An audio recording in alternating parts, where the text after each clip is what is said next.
Bien, chers frères et sœurs dans le Seigneur, que la grâce et la faveur de notre Seigneur Jésus descendent et demeurent sur chacun et sur chacune de vous. Je voudrais, comme d'habitude, avant de commencer mon homélie d'aujourd'hui, continuer de vous dire merci. Merci pour vous tous et vous toutes qui continuez de nous soutenir et de nous accompagner. Merci pour les abonnés, les nouveaux abonnés, les anciens. Continuez de liker les vidéos, continuez de les partager et surtout continuez de nous envoyer vos commentaires, ce que vous pensez, vos questions, afin que nous continuions aussi d'y travailler, que nous continuions de préparer nos homélies et nos différentes réponses. Merci à ceux qui ont participé avec nous à la commémoration de tous nos fidèles défunts. Nous étions ensemble, nous avons prié pour nos frères et sœurs, et que le Seigneur vous bénisse. Et à ceux qui m'ont demandé s'ils peuvent envoyer une action de grâce ou s'ils peuvent continuer à contribuer à l'œuvre de Dieu à travers nous autres, je voudrais vous dire que je vais bientôt vous envoyer une petite annonce, un petit papier pour vous montrer comment contribuer, vous donner des indications par M-Pesa pour ceux qui le peuvent, Orange Money pour ceux qui le peuvent, par Western Union ou MoneyGram pour ceux qui le peuvent aussi, mais aussi pour ceux qui habitent les États-Unis ou ailleurs, Cash App, Zelle, Venmo. Je vous enverrai quelque chose pour que ceux qui le veulent, ceux qui veulent contribuer ou ceux qui voudraient envoyer une action de grâce ou demander une prière ou une intention quelconque puissent le faire avec aisance. Merci, que Dieu vous bénisse, que Dieu bénisse vos travaux et bénisse toutes vos entreprises. Aujourd'hui, comme Jésus l'a dit, vous n'êtes pas loin du royaume. Jésus, nous savons, il est souvent en débat avec les scribes. Souvent, Jésus est à couteau tiré avec les scribes ou les pharisiens et les autres enseignants d'Israël. Et aujourd'hui, il dit quelque chose. Ça, c'est quelque chose qui est typique à Jésus et quelque chose qui devait nous interpeller ou devrait nous interpeller comme chrétiens. Tu n'es pas loin du royaume. Jésus s'est apprécié lorsque une personne, même si dans beaucoup de choses, ils ne s'entendent pas, même si dans beaucoup de choses, Jésus est très critique, mais il sait apprécier. Il sait dire quand quelque chose est bien. Et c'est comme ça que Jésus, on verra dans la Bible ou dans les Écritures, parfois il regarde quelqu'un, il l'aime. Parfois il dit à haute voix que celui-ci, une telle fois, il n'en a pas vu en Israël. Et donc il sait voir là où il y a le bien. Il sait reconnaître le bien, il sait louer le bien. Et moi, je pense que ça, c'est une attitude qui devrait nous caractériser comme chrétiens. Savoir que celui qui est devant moi, même si c'est mon adversaire, même si c'est mon opposant, même si c'est une personne avec qui je ne partage pas toujours la même idéologie, je ne partage pas toujours les mêmes vues, mais lorsque cette personne a un point important, lorsque cette personne dit quelque chose de valeureux, savoir dire « tu as bien dit ». Savoir féliciter la réussite de l'autre, qui est peut-être ton opposant, qui est peut-être quelqu'un avec qui tu as un conflit. Mais lorsque cette personne dit quelque chose de bien, il faut être humble, assez humble pour reconnaître que là, tu as raison. Ce que tu as dit est vrai. Ce que tu viens de dire me convainc. Et lorsque Jésus dit à ce scribe, « Tu n'es pas loin du royaume », cette phrase signifie quoi aujourd'hui? Il n'est pas loin du royaume, c'est-à-dire, il a fait une marche. Il a progressé. Il a entrepris un chemin qu'il est sur le chemin, sur la trajectoire du royaume, comme on dirait. Et cette trajectoire commence par la réponse de ce scribe. Le scribe vient demander à Jésus le plus grand des commandements, et Jésus lui dit, c'est aimer Dieu de tout ton cœur, de toutes tes forces, et aimer le prochain. Et le scribe qui répond, il enrichit ce que Jésus dit, c'est le plus grand des commandements, il faut aimer Dieu et il faut aimer le prochain. Il n'y a pas de plus grand commandement que celui-là. Et donc, professer cet amour, confesser cet amour pour Dieu est déjà un acte qui nous met sur le chemin, est déjà le premier pas sur le chemin, ou les grands pas, la moitié même du chemin vers le salut. Et donc ce scribe comme nous autres aujourd'hui, nous connaissons la parole, nous connaissons les commandements, nous connaissons tout ce que le Seigneur nous prescrit et nous le chantons, nous le disons. Chaque jour, nous disons notre foi en Dieu, nous disons notre amour pour le Seigneur, nous confessons que nous croyons en Dieu, le Père, le Fils, l'Esprit Saint. Et ça, c'est quelque chose. Ça, ce n'est pas rien. Les paroles qui sortent de notre bouche, ce n'est pas rien. Et nous, chrétiens, nous avons été baptisés, communiés, confirmés. Et chaque jour, nous avons cela. Nous allons à l'église. Nous montrons des marques de dévotion. Nous sommes investis dans beaucoup de prières. Et ça, c'est quelque chose. Ça compte. Mais comme dit toujours Jésus, il te manque encore quelque chose. C'est qu'il dira encore au jeune homme riche, tu as tout fait. Depuis ton enfance, tu as respecté les commandements. Tu connais les commandements. Tu les connais par cœur et tu les récites. Mais il te manque encore quelque chose.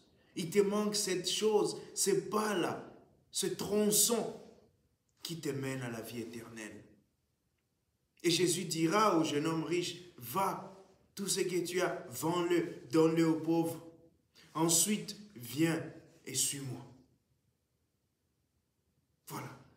Et il dit, quand il dit au scribe aujourd'hui, tu n'es pas loin du royaume, il est en train de lui dire, ce que tu as dit là, aimer Dieu de tout ton cœur, de toutes tes forces, est le plus grand des commandements.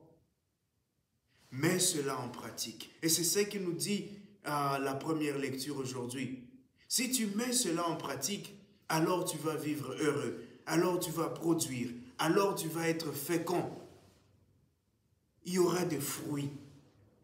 Parce que l'amour a été donné et doit se donner. L'amour se manifeste davantage dans les actes concrets que dans les paroles.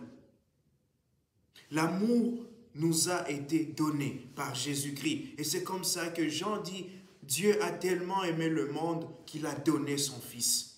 Voilà comment il n'a pas dit seulement j'aime le monde. Il n'a pas dit seulement je vous aime. Il n'a pas dit seulement vous êtes mes enfants. Il a dit voilà mon amour. Je suis amour. Je me donne comme amour. Et aujourd'hui nous devons nous poser cette question peut-être.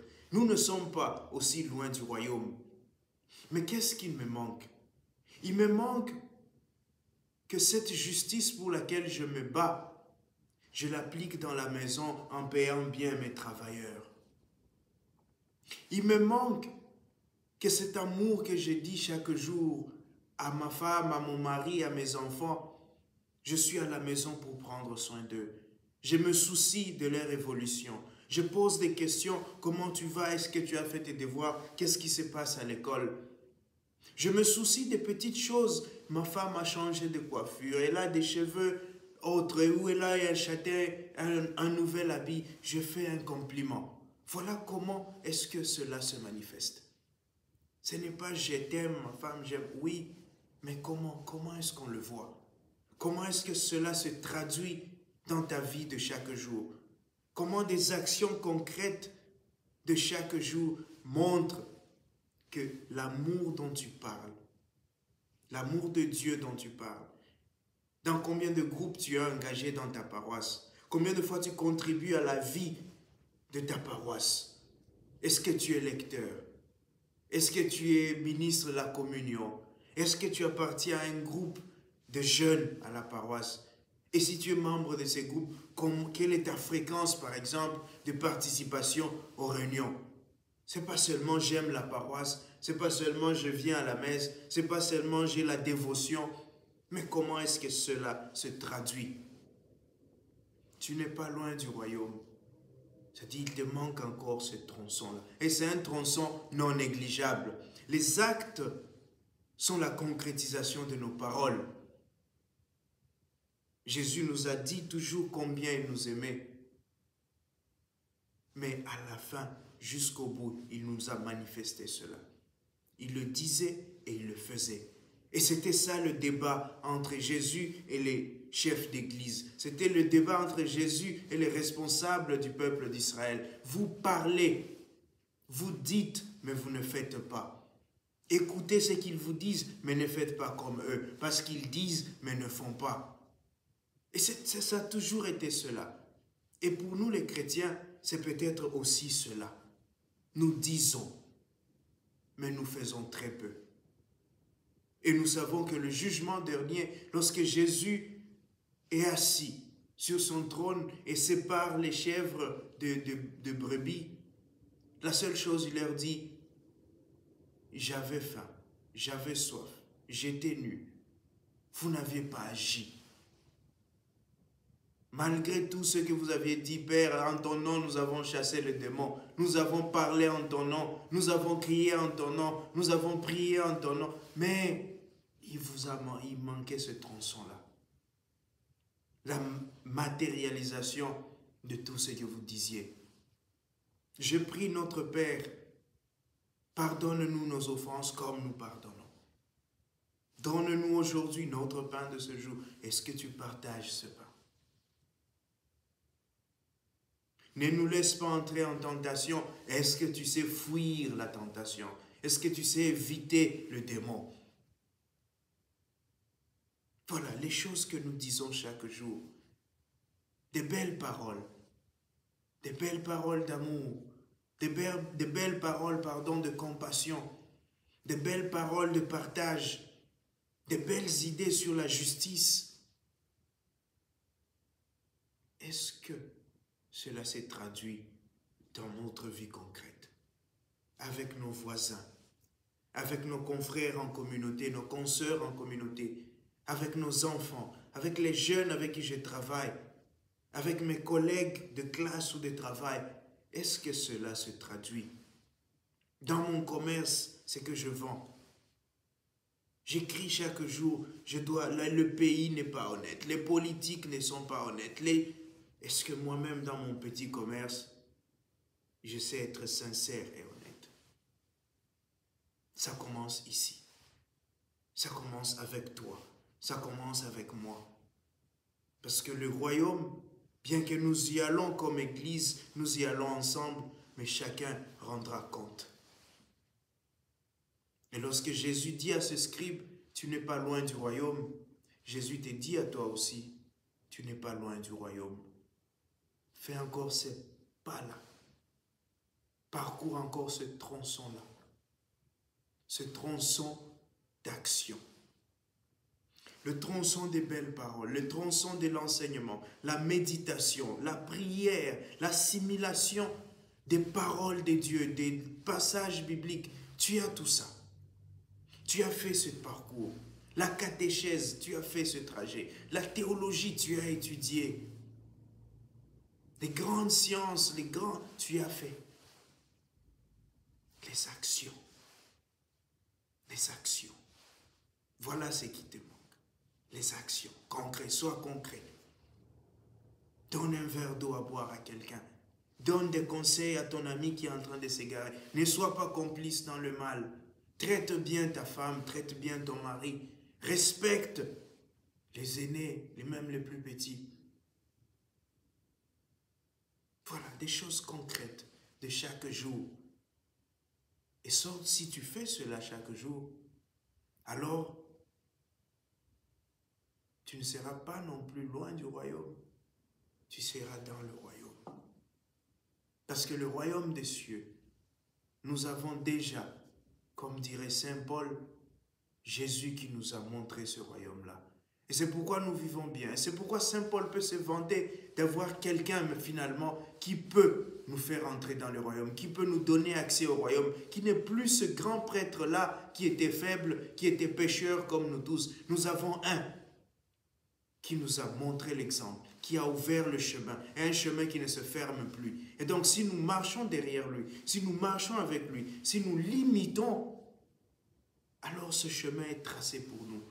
Alors ce chemin est ouvert pour nous. Alors nous allons marcher fièrement vers le royaume. Frères et sœurs, que le Seigneur nous donne la grâce. Que le Seigneur nous donne la grâce d'être des hommes et des femmes d'action.